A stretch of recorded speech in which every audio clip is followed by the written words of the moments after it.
Hi, my name is Cindy Utzinger and I am a pediatric occupational therapist and the author of the book, Why Is My Kid Doing That? A Sensory Approach to Understanding Your Child's Behavior. I wanted to share with you 4 tips today that you can use with your children at home to enhance their ability to focus on their schoolwork, whether they're doing full-time online learning or just have homework to do at the end of the day. I think you'll find some of these tips will be helpful for your child. But before I get into that, I want to share 2 things that are really important to understand.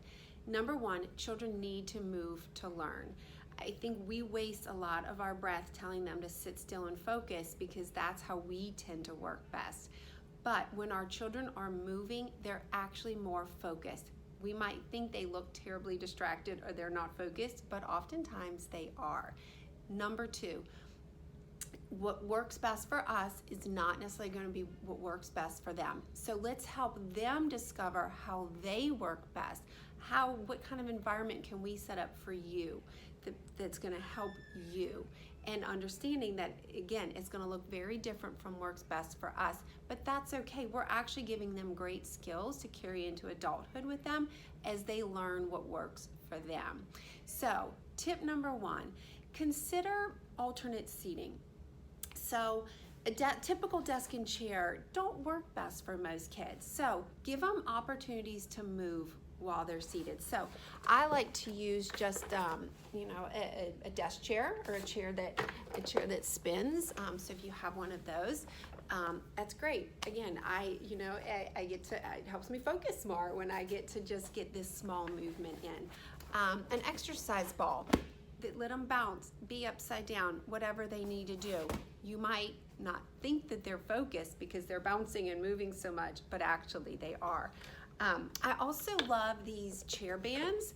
You can buy packages of this. They're super cheap on Amazon, or this is actually just an exercise band that I double as a chair band, but it gives kids the ability to just kind of kick their legs against some resistance.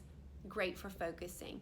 Don't have access to that, just put a ball under their feet. Let them roll the ball around with their feet. Which is a little side note here. If you have younger children who are sitting in a chair that's too big for them and their feet don't touch the ground, that affects their ability to focus, believe it or not, because they're not grounded. So if you just put something under their feet, a stool, turn a trash can on its side, something, let them feel grounded, and that's going to enhance their ability to focus. Also, let kids stand. Consider standing instead of sitting. Let them lay on their belly on the floor, propped up on their elbows with their work on a hard surface in front of them. A beanbag chair, being wrapped up in blankets. Those don't necessarily allow for movement, but those things do the same thing for the brain that movement does by kind of enveloping them, giving them that deep pressure. That helps to organize their minds. Get them outside when they have that opportunity too. There's so much in our homes that is so overstimulating for children, the sights, the smells, the sounds, things that we don't even think about. But we can get them outside, away from the bright lights of our homes and the smell of dinner cooking and the sound of everybody else working around me. They're just gonna be able to focus better because they're not wasting so much energy filtering through all that other sensory input. Get them in a hammock, an enu, a rocking chair, a swing, anything that moves. Again, you get more bang for your buck there. Tip number 2, gum. Super cheap and easy, right?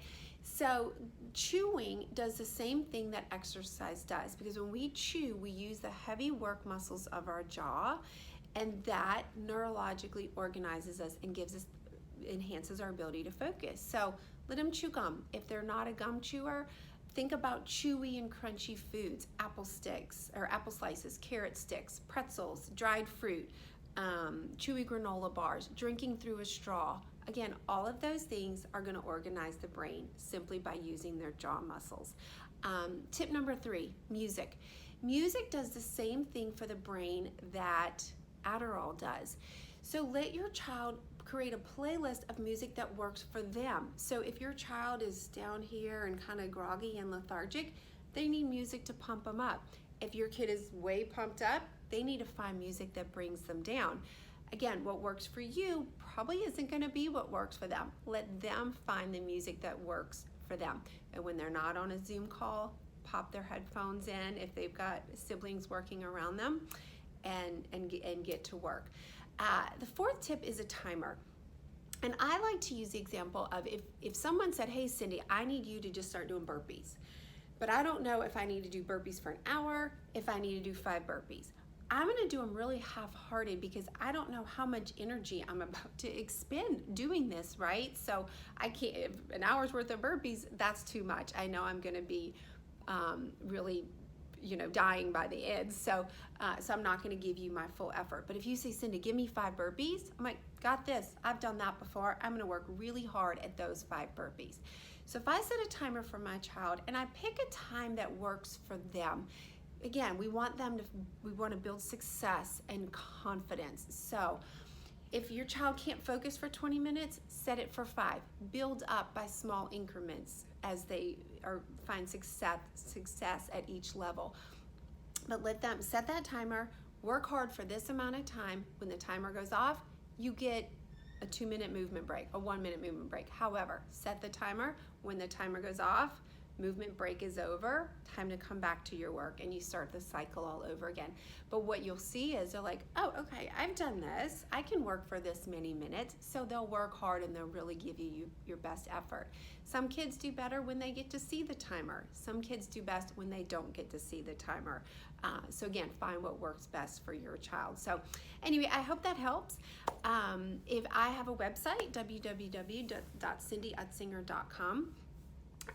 Email me. You can email me through my website if you have any questions or concerns, or just want to get some tips on things that might work best for your individual child. So anyway, I hope that helps. Good luck.